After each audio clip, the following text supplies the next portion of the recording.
मान, कभू तो दीन दयाल के भनक पड़ेगी कानी। मानुष जन्म पाय के नहीं रटे हरि नाम, जैसे कुआ जल बिना फिर बनवायो क्या काम। कबीर हरि की भक्ति करो, तज विषयों रस चोजी, बार बार ना पाओगे ये मनुष्य जन्म की मौज।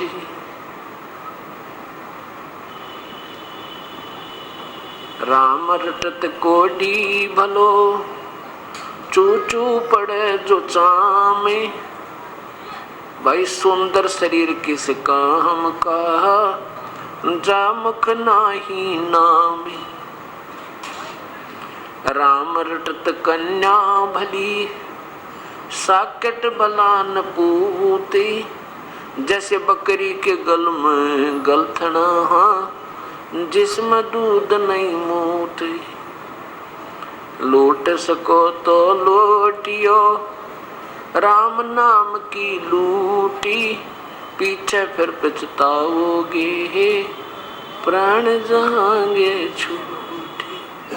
राम रटत दारिद्र भला, टूटी घर की छान। वो सुंदर महल किस काम के, जहाँ भक्ति नहीं भगवान।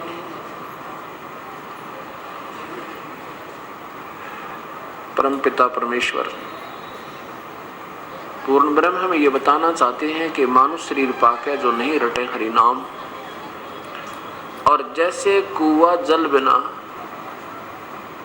फिर बनवाया क्या काम। जैसे जिस कूप में जल ना हो, उसका नाम भले ही कुआ है पर गुण कुएं के नहीं इसमें। इसी प्रकार जो मानुष शरीर प्राप्त प्राणी प्रभु की विधिवत साधना नहीं कर रहे हैं, पूर्ण परमात्मा की शास्त्र अनुकूल साधना नहीं कर रहे हैं या बिल्कुल ही नहीं कर रहे हैं, उनके बारे में कहते हैं कि वो प्राणी मानुष शरीर में ऐसे हैं जैसे जल रहित कुआं होता है। मानो नाम अवश्य है पर मन गुण मनुष्य के नहीं है। मनुष्य का पहला गुण प्रथम कर्तव्य प्रभु की आराधना और सद्कर्म करना। इस चीज का ज्ञान हमें सत्संग माने से होता है। और सत्संग के अभाव से प्राणी ना जाने कितने वो कर्म कर देता है जो इसने नहीं करने चाहिए थे। वो अनजानपने में करता है, इसको ज्ञान नहीं होता। और सत्संग में आने से इसको ज्ञान होता है, जानकारी हो जाती है कि ये कर्म तू जो कर रहा है ये ठीक नहीं। तो परमात्मा हमें बता रहे हैं कि कबीर हरि की भक्ति करो, तज विषयों रस चोच। भाई बार बार ना पाओगे ये मनुष्य जन्म की मौज। इस मानव शरीर में हम कितना सुंदर आहार करते हैं। जब मन चाहे दूध पी ले, मन चाहे जब इच्छा हो उसी समय रोटी खा लें, भूख लगे। गर्मी सर्दी से बचने के लिए हमने पतले और मोटे कपड़ों का भी प्रबंध कर दिया। प्राकृतिक आपदाओं से, आंधी से, तूफान से, वर्षा से, ओलों से, गड़ों से बचने के लिए भी हमने कोई छान डाल लिया, कोई मकान बना लिया, कोठी बना ली। और कोई तकलीफ हो जाती है शरीर में तो हम डॉक्टर से दिखा लेते हैं और राहत पा लेते हैं। और भी कोई मानसिक परेशानी होती है तो एक दूसरे को बता कर अपना दुख रो लेते हैं, हल्का कर लेते हैं।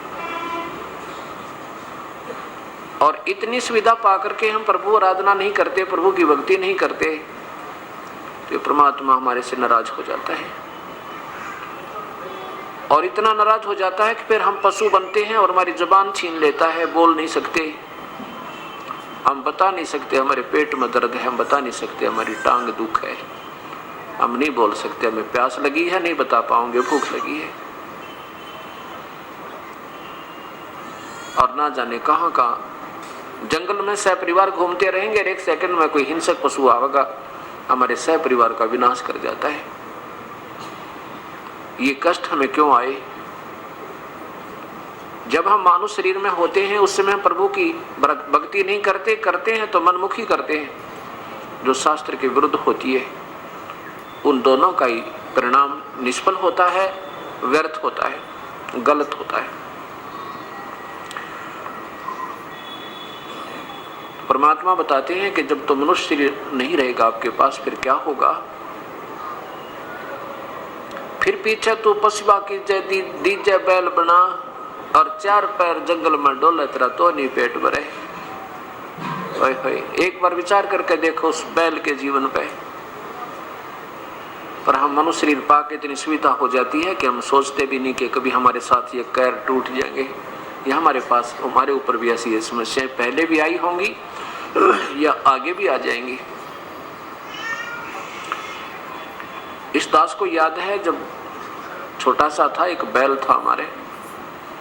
ये उपदेश लेने के बाद वो बातें फिर याद आने लगी। नहीं, पहले तो अपनी गफलत में फिरा करते थे, भक्ति भी करते थे जैसी समाज से ज्ञान था।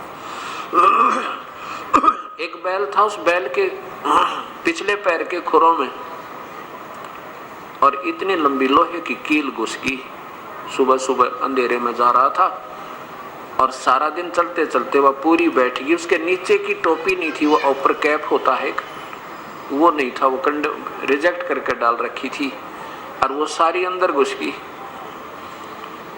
अब शाम तक बैल का पैर भी सूज गया और जमीन पर नहीं रखा जा रहा। अब ऐसे कोई गांव में वैद हुआ करते देसी, वो बुलाया, उसने कहा इसके गोड्डे में, घुटनों में कोई नस पे नस चढ़ गई है और हो जाएगी ठीक। उसके घुटने पे गोड्डे के ऊपर पट्टी बांधनी शुरू कर दी, गरम गरम कोई बांध कर जड़ी बूटी,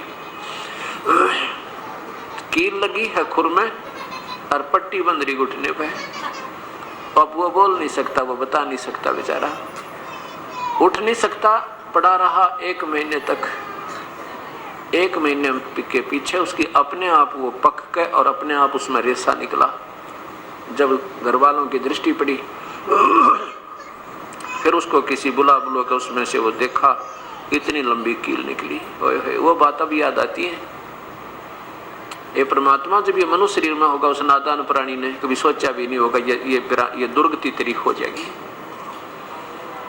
अब ना ये भी नहीं बता पाया मेरे दर्द कहाँ है। इसलिए परमेश्वर हमें याद दिलाते नादान, ये 2 दिन के, इस 2 दिन के झूठे सुख ने पाके तुम भूल गया उस भगवान को। फिर याद करो परम पिता को। कोई बात नहीं, कहते पीछे गई सो जाने दे, बाकी की बचाओ अपनी। अब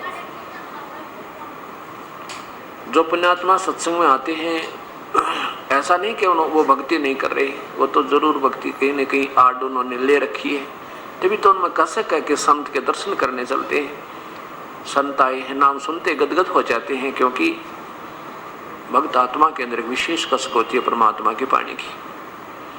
और उनको ये भी मालूम होता है कि परमात्मा संत ही रूप में आ जाता है, आता है और फिर वही अपनी महिमा आप बताता है, और ना जाने कब और किस समय उसके दर्शन हो जाए। इसलिए ये प्राणी, ये प्यासी आत्मा उस परम पिता के दर्शनार्थ ये तड़पती रहती है। उसके लिए फिर अपना कहीं ना कहीं ये सत्संग में जाती है। फिर वहां जहां भी हम जाते हैं, क्योंकि पुण्यात्मा का एक स्वभाव होता है, ये जहां भी जाती है इसको सब अच्छे लगते हैं, क्योंकि वो स्वयं अच्छे हैं।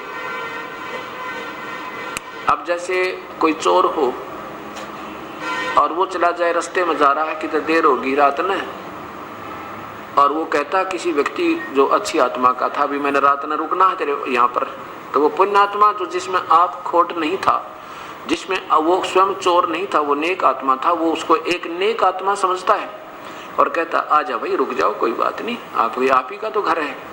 खाना खिलाता है और वहीं सुला देता है जहाँ वो आप सोया हुआ होता है, क्योंकि उसके मन में ये नहीं कि ये चोर है।